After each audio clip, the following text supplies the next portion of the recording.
आज आपण आलेलो आहे सर्व तीर्थ टाकेद या ठिकाणी, ज्या ठिकाणी जटायू पक्षीचे मंदिर आहे. जटायू पक्षी आणि रावणामध्ये युद्ध झालेले, ज्यावेळेस रावण हा सीतामैयाला श्रीलंकेला घेऊन चाललेला, त्यावेळेस जटायू पक्षी यांनी या ठिकाणी रावणासोबत युद्ध केले आणि त्यांचे रावणाकडून पंख कापण्यात आले आणि ते धारातीर्थ पडले. त्यानंतर प्रभू रामचंद्र ज्यावेळेस सीतामैयाच्या शोधात आले, त्यावेळेस त्यांनी जटायू पक्षीला बघितले आणि जटायू पक्षी यांनी त्यांना सर्व काही सांगितले जे घडले ते. त्यावेळेस जटायू पक्षी यांनी इच्छा व्यक्त केली की मला मोक्ष प्राप्त मिळावा.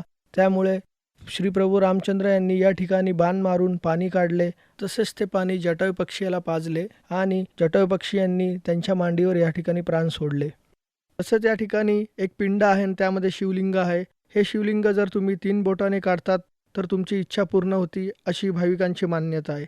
आणि हे शिवलिंग काढून ह्या कुंडात त्याचे स्नान करायचे आणि पुन्हा पिंडीत ठेवून द्यायचे.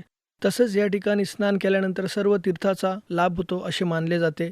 अशा प्रकारचे तीर्थस्थान हे आहे नाशिकपासून 1 तासाच्या अंतरावर, ज्या ठिकाणी अनेक लहान मोठे मंदिरंसुद्धा तुम्हाला बघायला मिळतात.